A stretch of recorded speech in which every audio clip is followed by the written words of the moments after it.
Now I realise कि लोग UPSC का प्रिपरेशन को इतना हार्ड क्यों बोलते हैं। अगर 10 लाख बच्चा फॉर्म फिल करता है तो उसमें से सिर्फ और सिर्फ 5 लाख बच्चा ही एग्जाम देने क्यों जाता है। क्यों यूपीएससी इंडिया का सबसे हार्ड एग्जाम है। ऑल्दो मुझे ज्यादा दिन तो नहीं हुआ इस प्रिपरेशन को स्टार्ट करने में, बट जितना दिन भी हुआ है मैं हर एक चीज क्लेरिफाई कर देती हूँ। मुझे सिर्फ और सिर्फ 1 मंथ हुआ है इस एग्जाम को स्टार्ट करने में, मतलब इस एग्जाम की तैयारी को स्टार्ट करने में। बट फिर भी मैं इस 1 महीने में बहुत कुछ जान चुकी हूँ कि यूपीएससी का एग्जाम इतना हाइप में क्यों बना हुआ है। So I am gonna share with you कि ये एग्जाम मॉडरेट है, हार्ड है या फिर इजी है। तो मुझे 1 महीने में इतना तो रियलाइज हो गया है कि इजी तो बिल्कुल भी नहीं है भाई। तुम अगर हार्ड से ऊपर वाला वर्ड भी यूज करो तो शायद काम आ जाए वही वर्ड, बट इजी तो बिल्कुल भी नहीं है। वैसे तो ज्यादा दिन नहीं हुआ है मेरा, बट जितना भी दिन हुआ है मैं एक्सपीरियंस जरूर शेयर करूँ करती हूँ आप लोगों से। So, hey everyone, welcome back to the channel. I'm Gulnaz, a UPSC aspirant, and I just hope कि आप लोगों की पढ़ाई बहुत बहुत अच्छी चल रही होगी और आप लोग सब कुछ बहुत अच्छे होंगे। So, in this video, I'm gonna share with you that कि मैं इतने दिन से यूपीएससी की तैयारी, मतलब इतने दिन तो नहीं, 1 महीना बोलूंगी। 1 महीना मैं क्या क्या सीखी हूँ, लाइक यूपीएससी क्या है, कैसे है, कितना टफ है, इजी है, क्या है एंड ऑल। तो हर एक चीज मैं बताने वाली हूँ। तो आप लोगों को क्या लग रहा है कि मैं यूपीएससी के बारे में क्या बोल रही हूँ। जनरली किसी भी कॉम्पिटिटिव एग्जाम का सिलेबस कितना होता है, इतना इतना 2 पेज 3 पेज ज्यादा से ज्यादा। बट नहीं, यूपीएससी का सिलेबस में 2 पेज 3 पेज तो है ही नहीं, नाम ही नहीं है। पूरी की पूरी बुक है सिलेबस का। मतलब ये सारा सिलेबस है यूपीएससी का। मतलब यूपीएससी को मैं जितना सोच के रखी थी उसका एकदम ऑपोजिट है। मतलब इतना तो पता था मुझे कि हार्ड है। मैं ये बिल्कुल भी नहीं बोल रही कि हार्ड नहीं है, और ये मुझे पता था कि हार्ड है, और मैं ये सोच के भी यूपीएससी का डिसीजन ली थी।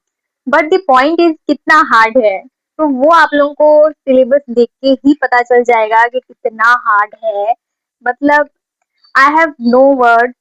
एंड द वन थिंग जो मेरे को पता चला कि इसमें डिमोटिवेशन भर भर के है भाई, इसीलिए आधा से ज्यादा लोग फॉर्म तो भरते हैं बट एग्जाम नहीं देते हैं।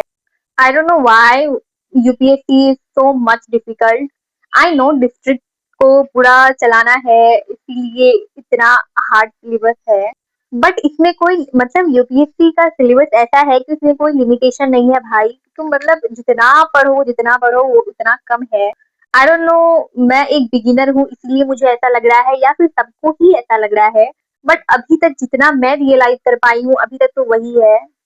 मुझे लगता है कि यूपीएससी का सिलेबस में 3-4 कॉम्पिटिटिव एग्जाम आराम साथ निकल जाएगा, जिसमें जिसमें इतना सिलेबस। अगर किसी को लग रहा है कि मैं डिमोटिवेट कर रही हूँ तो प्लीज ऐसा बिल्कुल भी ना सोचें, क्योंकि ऐसा बिल्कुल भी नहीं है। मैं आप लोगों को बस अपना एक्सपीरियंस बता रही हूँ और आप लोगों को रियलिटी चेक देना चाह रही हूँ, और इसके अलावा कुछ भी नहीं। मैं सच बताऊं तो अभी मैं सिर्फ बेसिक ही पढ़ रही हूँ, तो उसमें मेरा ये हाल है। अगर मैं एडवांस, तो मुझे नहीं पता कि मेरा एडवांस में क्या हाल होने वाला है।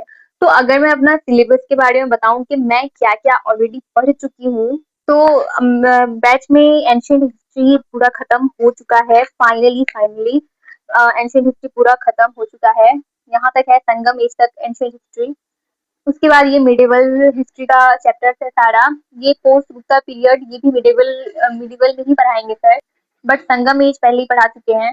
और अगर मैं जियोग्राफी के बारे में बताऊं तो फंडामेंटल फिजिकल जियोग्राफी पूरा खत्म हो चुका है। फिजिकल जियोग्राफी का सारा चैप्टर हो चुका है, अब बस इंडियन जियोग्राफी स्टार्ट हुआ है। मतलब इसका भी बहुत सारा चैप्टर हो गया है, बस 1 या 2 चैप्टर बचा, मतलब इतना तो है ही। बाकी क्लाइमेट अभी चल रहा है। बाकी इसका और एक बुक है ह्यूमन ज्योग्राफी, जो कि शायद एडवांस में पढ़ाएंगे सर। मतलब 2-3 क्लास ह्यूमन ज्योग्राफी का लेंगे और बाकी एडवांस में पढ़ाएंगे। ह्यूमन ज्योग्राफी ज्यादा नहीं पढ़ाने वाले हैं। और अभी फाइनली एंशियंट हिस्ट्री खत्म हुआ है, तो उसके बाद इसका हिस्ट्री का क्लास मतलब सोसाइटी स्टार्ट हुआ है, जिसको हम लोग सोशियोलॉजी भी बोलते हैं। ऑल दो मेरा क्लास 12 में सोशियोलॉजी था, 11-12 में मैं सोशियोलॉजी पढ़ के आई हूँ, तो आई जस्ट होप कि मेरे को ज्यादा हार्ड ना लगे। मतलब अगर मैं हिस्ट्री क्लास 11-12 में पढ़ गई तो मुझे एंशियंट हिस्ट्री थोड़ा ठीक लगा, ज्यादा हार्ड नहीं लगा। As compare to geography. तो आई एम श्योर कि मेरे को सोसाइटी भी उतना हार्ड नहीं लगने वाला है। तो अभी तक एक क्लास हुआ है सोशियोलॉजी का, जो कि मैं अभी तक करी नहीं हूँ, मेरे को देखना है। तो ये रहा अब तक का जो मैं पढ़ चुकी हूँ, ऑल्दो ज़्यादा तो नहीं पढ़ी हूँ अभी तक, क्योंकि अभी तक पॉलिटी बचा हुआ है मेरा, इकोनॉमिक्स बचा हुआ है, साइंस एंड टेक बचा हुआ है, सीसेट बचा हुआ है, मतलब ऑल्दो लगभग सारा सब्जेक्ट बचा हुआ है, बस हिस्ट्री और ज्योग्राफी हुआ है। फिर भी मुझे लग रहा है कि मतलब नहीं हो पाएगा एंड ऑल, मतलब सिलेबस बहुत ज़्यादा है। आई जस्ट होप कि मैं अच्छे से सारा कर पाऊँ, क्योंकि मुझे रिवीजन करने का भी टाइम नहीं मिल रहा है। जबकि ज्योग्राफी में मेरे को रिवीजन करने मतलब बार-बार रिवाइज़ करना है, क्योंकि ज्योग्राफी मेरा बहुत ही ज़्यादा वीक है। ऊपर से मैं कुछ दिन से कॉलेज को लेकर के बहुत ज़्यादा टेंस्ड हूँ।